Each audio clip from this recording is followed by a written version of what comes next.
agenda nacional sustenta los valores de la libertad y la democracia y el derecho de los dominicanos y los latinoamericanos al desarrollo económico y social, con apego y respeto a los principios de soberanía y autodeterminación que sustentan y hacen posible la convivencia pacífica de pueblos y naciones, para identificar y analizar los obstáculos que han impedido e impiden que alcancemos la condición de vida y la felicidad a las que somos acreedores.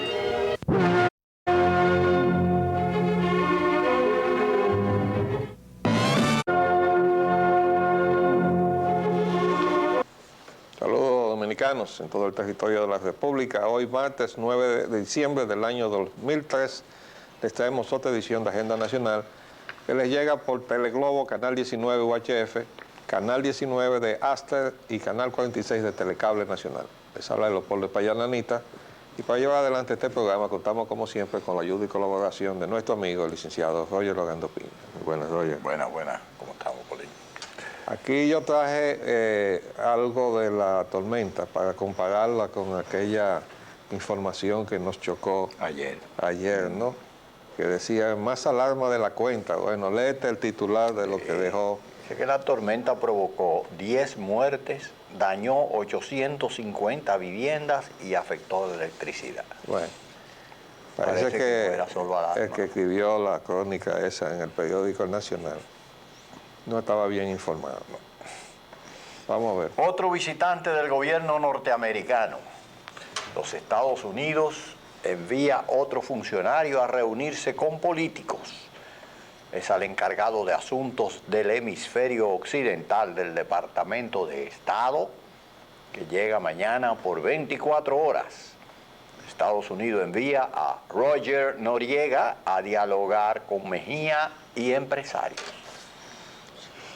Sí, porque dice que viene a reunirse con políticos, pero ahí generalizaron. Obviamente el presidente es político, pero va a entrevistarse con el gobierno, con su oposición y con los empresarios. Ya sabemos que vino, porque siempre se sabe, ¿verdad? No deja de ser significativa esta visita, sobre todo después de la del subsecretario Taylor. Exacto. Ahora, yo quiero reafirmar la información que a nuestro juicio tiene más relevancia respecto de la visita del subsecretario Taylor, y es que la posición que él sustentó como la posición del Tesoro de los Estados Unidos respecto del problema de la tasa de cambio es totalmente contraria a la del Fondo Monetario Internacional. Y mientras el Fondo Monetario Internacional postula y de hecho obliga a los gobiernos a adscribirse a este tipo de mercado donde los bancos centrales no controlan nada y donde todo se deja a la especulación y donde desde luego no puede haber estabilidad de nada, desde luego que no puede haber estabilidad macroeconómica tampoco, porque usted tiene una contabilidad de cualquier cosa en pesos y vaya usted después a ver cuánto representa eso en dólares. Entonces, la posición del subsecretario Taylor estaba contrapuesta. El único periódico que se hizo eco de eso fue el periódico Hoy. Entonces, vamos a ver qué nos trae el subsecretario Noriega, que viene del área del Departamento de Estado. Esa es otra cosa. Un área más política, menos económica. Sí. Los vaivenes aeroportuarios y aeronáuticos. Eso está en tu área, ¿no? ¿Sí? Sí.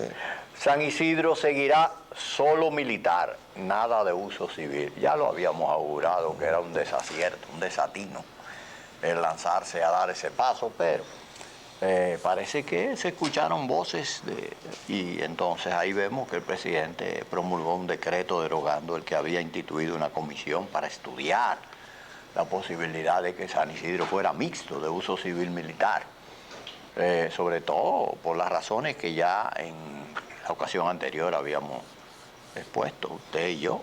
Pero es que todo está indicando que, como en muchas otras áreas del quehacer gubernamental, no hay ningún tipo de criterio para lo que se hace y se vive improvisando.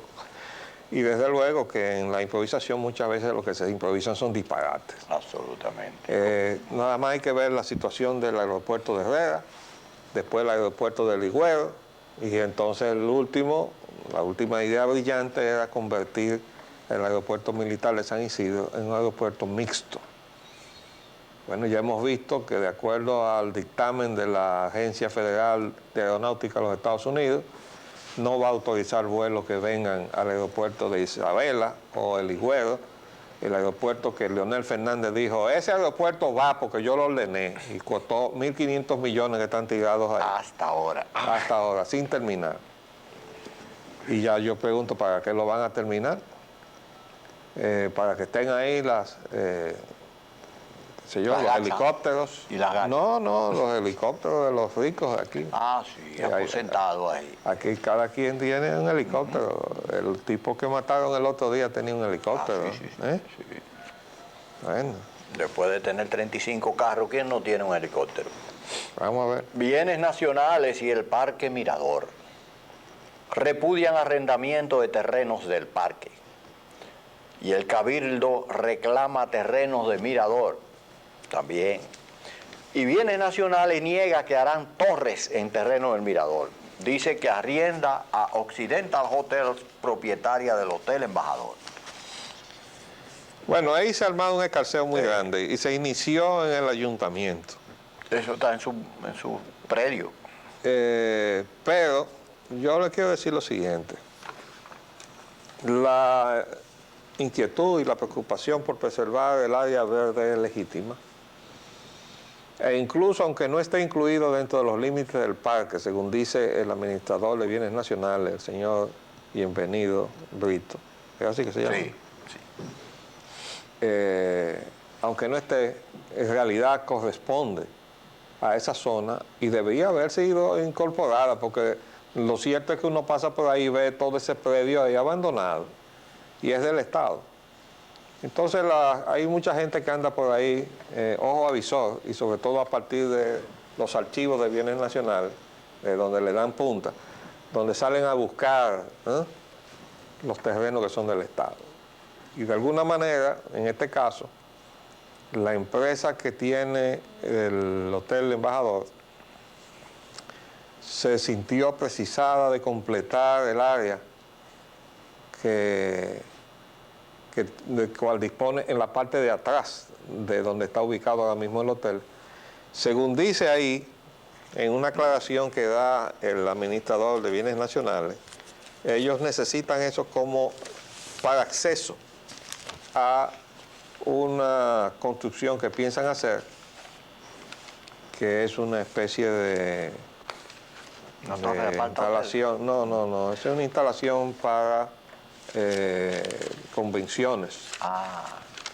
Entonces, según las explicaciones que están en la prensa, dice aquí que contempla construir un centro de convenciones y desea la franja de 6.700 metros para tener acceso a las nuevas áreas.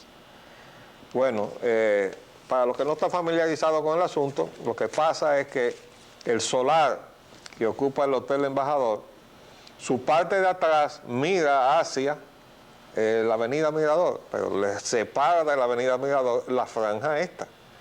De manera que si hacen un edificio atrás y tratan de aprovechar esa parte, resultaba lógico que ellos intentaran entrar desde la avenida Mirador hacia el centro de convenciones y no entrando desde la avenida Sarasota y pasando a todo lo largo de las instalaciones del hotel para poder llegar a la parte de ese centro de convenciones en la parte posterior.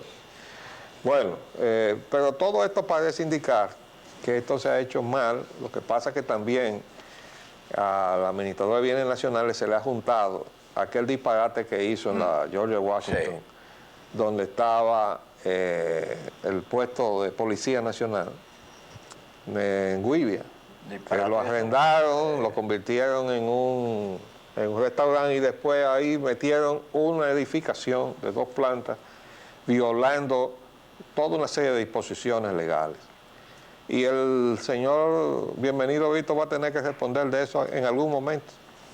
En algún momento se presentará la situación de que él tenga que responder en algún tribunal.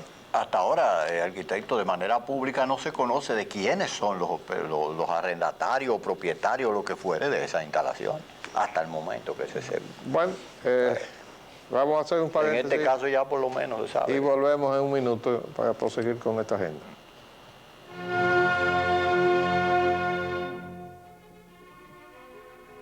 Vamos arriba, amigo. Petróleo y combustibles. En lugar de focalizar el subsidio, se estudia bajar el precio del GLP. El gobierno no emitió decreto GLP. Bueno, se esperaba un decreto estableciendo el subsidio o reglamentándolo de una manera diferente. Lo cierto es que ahora se le está reclamando al gobierno, con razón, el problema legal. Desde luego, tenemos que decir que nosotros aquí en esta tribuna hemos estado reclamando que no se puede saber cuál es el subsidio que hay que dar y cuánto de eso le representa al gobierno si el gobierno no sabe lo que cuesta el GLP, y no puede saberlo porque ya hemos explicado y hemos mostrado aquí cómo la Secretaría de Industria y Comercio oculta el desglose de las partidas que corresponden a la importación del GLP, mientras están todos los demás productos derivados del petróleo en el detalle de lo que se llama la paridad de importación, que está en el internet. El GLP está eliminado porque nosotros estábamos reclamando que había una serie de partidas que no se decía para qué eran. Entonces, hoy da una declaración el subsecretario de Industria y Comercio, dice que tiene buenas noticias y que se va a bajar el costo del gas licuado de petróleo. Pienso que a lo mejor van a comenzar a eliminar todos esos recargos indebidos que estaban permitiéndose en la importación del gas licuado de petróleo. Bueno, vamos a ver, que estamos muy cerca de... ¿Cuándo fue que él dijo que lo iba a dar? ¿Mañana o pasado? Mañana, pues sí. Sí, creo que pasado mañana. Otro acierto más de parte de su voz.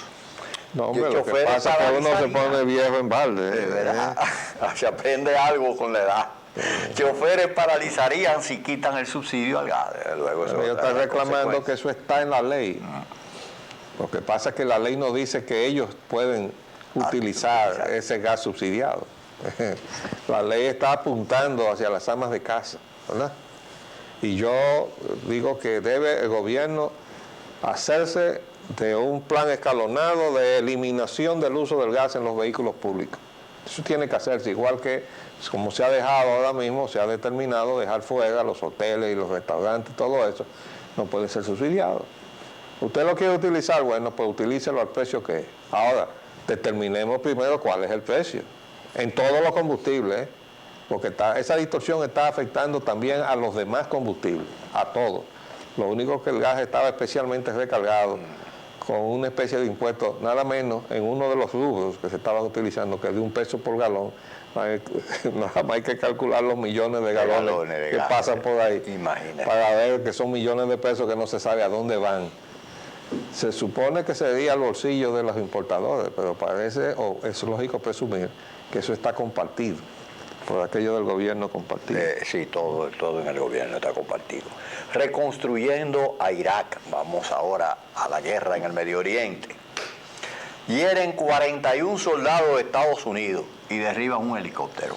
O sea, los 41 soldados fueron heridos por un atentado hecho por otro suicida. El helicóptero creo que produjo solamente un herido. Sí. Se salvaron los que estaban dentro del helicóptero, pero, óigame, 41 soldados heridos. Ahí debe haber muertos. Debe, seguro. Bueno, ya veremos las Ahora, nosotros al presidente le tenemos que decir, presidente, repetírselo una y otra vez, allá no se está reconstruyendo un país, se está destruyendo un país, allá se está peleando, presidente. Y a la República Dominicana se le pidió ayuda para reconstruir a Irak. Después de haber ido Estados Unidos a agredir a Irak en una acción ilegal, porque no estaba patrocinada por las Naciones Unidas, de la cual es miembro de la República Dominicana, entonces se le pide colaboración para reconstruir a Irak. Bueno, reconstruir es una cosa, el espíritu y colaboración debe estar presente para todo, pero allí no se está reconstruyendo. Usted no va a reconstruir mandando gente con fusiles. Usted manda médicos, usted manda ingenieros, ¿verdad? El batallón de zapadores, o el cuerpo médico, pero allí lo que se está es peleando. Y la gente que está peleando del otro lado está peleando en su país, por su país. Y todos los demás, incluyendo la tropa dominicana, somos invasores en territorio extranjero, cosa que prohíbe la Constitución dominicana. Bueno, también dice que las tropas de los Estados Unidos han decidido morir de otra manera. 17 soldados se han suicidado, pero pueden ser más. Eran Sí, entre son 17 más, y 24. Son más porque yo he sacado del internet esa información ya hace mucho tiempo. El Pentágono había ordenado una investigación preocupado por el alto índice de suicidios que se estaban produciendo en el frente de Irak. Parece que es normal hasta cierto punto que se produzcan esas situaciones de suicidio en los frentes de guerra, pero los coeficientes del caso de Irak son extraordinariamente altos y fuera de lo que sería, podría llamarse normal. Y además de eso hay unas enfermedades de la piel, un parásito, una cosa que se ha desarrollado en Irak también, concomitantemente con esta situación, que se parece mucho a aquella que se dio en la primera tormenta del desierto, de la que usted sabe que hay las consecuencias muy... No, pero yo tengo todo un expediente donde dice muy claro que lo que pasó en 1991 es que hubo una contaminación biológica debido a que, en primer lugar, las armas biológicas las había vendido Estados Unidos a Saddam Hussein. Y los bombardeos indiscriminados que se habían producido habían hecho volar los depósitos donde estaban esas armas, y eso había esparcido esas armas encima de la tropa norteamericana por la brisa reinante.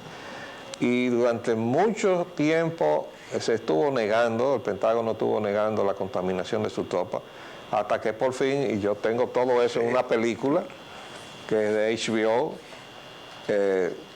están los titulares creo que del Washington Post, donde mes por mes se iban incrementando los casos que se reconocían que existían, porque se decía que eran problemas traumáticos y psicosomáticos y todo eso. Y resulta que se estaban muriendo hasta los familiares de los soldados. Ese no parece ser el caso en este momento. Ahí lo que definitivamente hay es una situación difícil para cualquier joven de esos que lo han movilizado, porque ahora está la Guardia Nacional allá en ese frente, aguantando esa situación. Y hay muchos jóvenes que están viendo espectáculos. Yo tengo en mi archivo la fotografía de un soldado norteamericano en cuclillas agarrándose la cabeza y los compañeros de él tratando de ayudarlo por la impresión que le dio ver a un iraquí cortado por la mitad por el fuego de una ametralladora. Y eso, la verdad es que la guerra es terrible. La guerra es terrible, y esas imágenes de ese niño con todos sus bracitos amputados en un hospital, que después le fueron a poner unas extremidades artificiales. Ese es el precio de la guerra.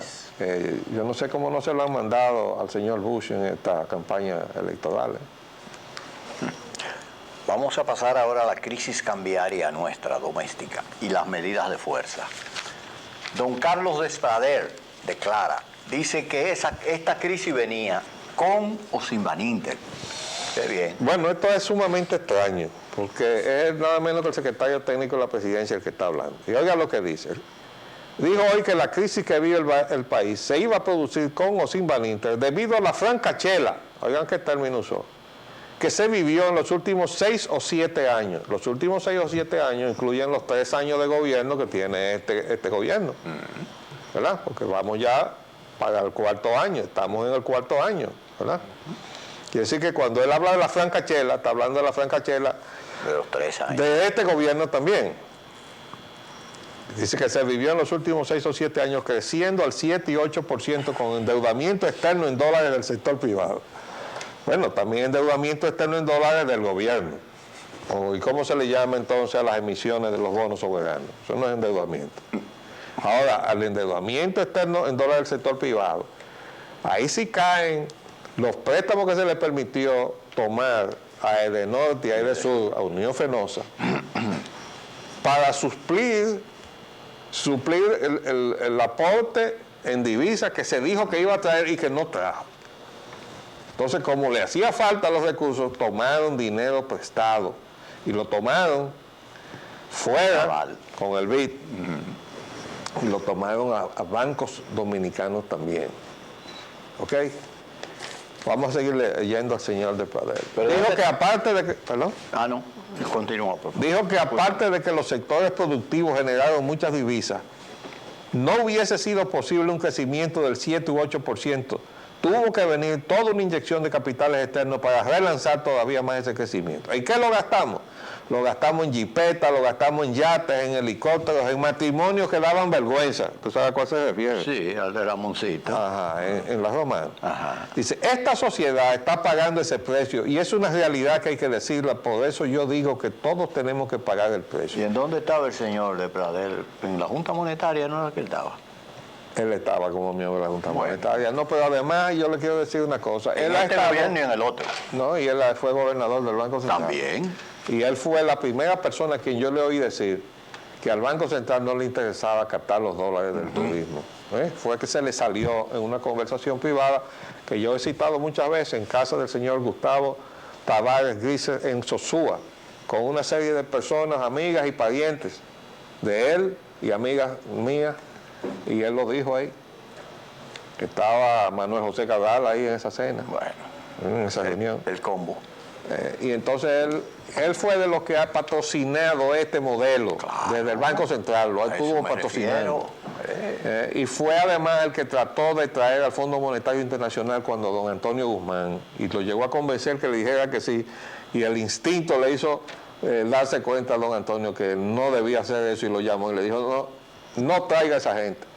Y por fin quien lo trajo fue el amigo Jacobo Masluta, instigado por Arturo Martínez Moya, que es de la misma marca de fábrica, pues son todos hechos ahí del Banco Central.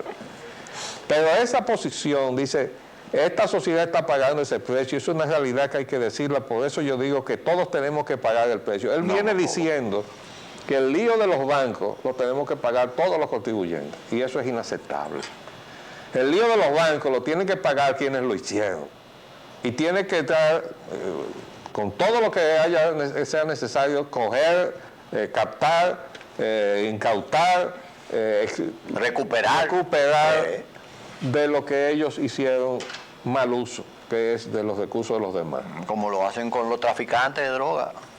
Entonces dice él aquí, para excusar al presidente, dice que para rebatir la opinión de que el presidente Hipólito Mejía y su gobierno son los culpables de la situación, opinó que si de algo es culpable el presidente Mejía, fue de no pagar eso desde el principio. Ese fue un error político que a él le está pesando. Bueno, en caso que sea así, como dice Carlos de Pradel, entonces Hipólito Mejía debe estarse acordando de nosotros, y particularmente de este que habla aquí, porque desde la reunión en mi casa, en la víspera de las elecciones, el día 15 de mayo, hasta los memorandos que subsecuentemente y los artículos que escribimos, le estábamos advirtiendo, presidente, ponga el pie en el freno del gasto público.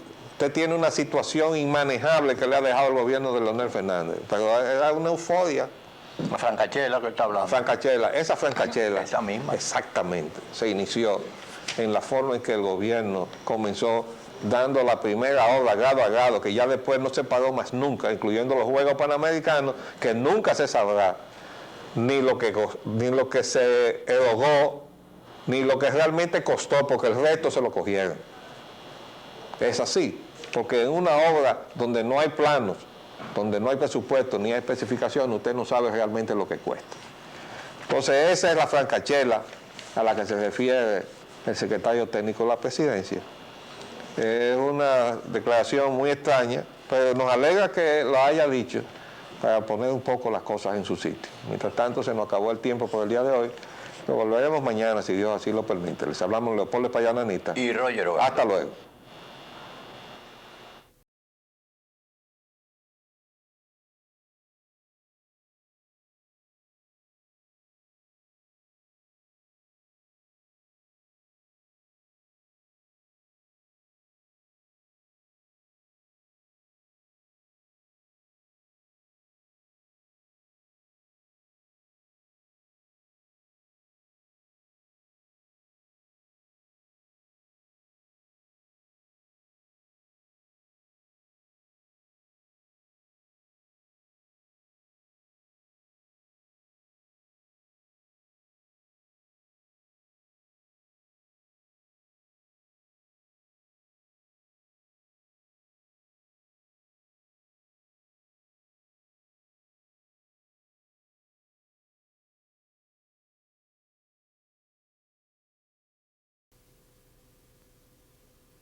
La agenda nacional sustenta los valores de la libertad y la democracia y el derecho de los dominicanos y los latinoamericanos al desarrollo económico y social, con apego y respeto a los principios de soberanía y autodeterminación que sustentan y hacen posible la convivencia pacífica de pueblos y naciones, para identificar y analizar los obstáculos que han impedido e impiden que alcancemos la condición de vida y la felicidad a las que somos acreedores.